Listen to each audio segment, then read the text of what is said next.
చాలా important video. అందరికీ share చేయండి. వాట్సాప్ స్టేటస్ పెట్టుకోండి. జంగారెడ్డిగూడలో ఒక చిన్న పాపకి వాళ్ళ నాన్న ఫుడ్ పెడుతుంటే అన్నం ముద్ద గొంతులో ఇరుక్కుపోయి పాప చనిపోయిందంట. ఎంత పరుగు పరుగున గవర్నమెంట్ హాస్పిటల్‌కి తీసుకెళ్ళే లోపు పాప చనిపోయింది.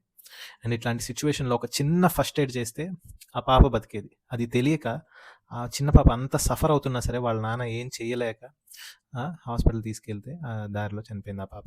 ఈ వీడియోలో నేను ఆ ఫస్ట్ ఎయిడ్ చెప్తున్నాను, జాగ్రత్తగా వినండి.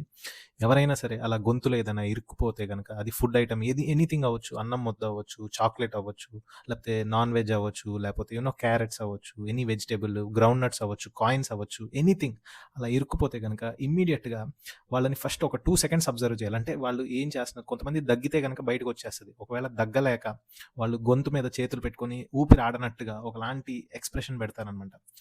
నోటి నుంచి మాట రాదు. Very important.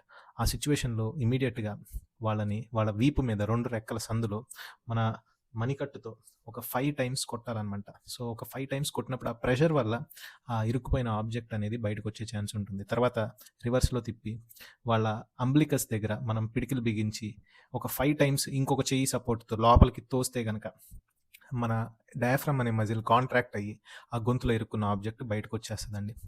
చాలా అంటే చాలా ఇంపార్టెంట్ ఫస్ట్ ఎయిడ్. చాలామంది చిన్న పిల్లలు, పెద్దవాళ్ళు కూడా ఇలా చోకింగ్‌తో చనిపోతా ఉంటారు. అండ్ ఈ ఫస్ట్ ఎయిడ్ తెలియక ఎంత సింప్లీ ప్రివెంటబుల్ అంటే ఆయనేంటంటే ఏం చేయలేకపోయాడు. ఒకవేళ గనక ఆయనకి ఆ ఫస్ట్ ఎయిడ్ తెలిసుంటే గనక వాళ్ళ పాపని సేవ్ చేసుకొని ఉండేవాడు. అండ్ ఆల్రెడీ ఈ వీడియో నేను ఇదివరకు చేశాను. But still people are not aware of it. అందరికి మళ్ళీ ఇంకొకసారి గుర్తు చేయడం కోసం ఈ వీడియో చేస్తున్నాను. ప్లీజ్ షేర్ దిస్ వీడియో అండి. ఒక్కల ప్రాణం సేవ్ అయినా సరే I will be very grateful. And I hope such instance doesn't happen in anybody's families or lives.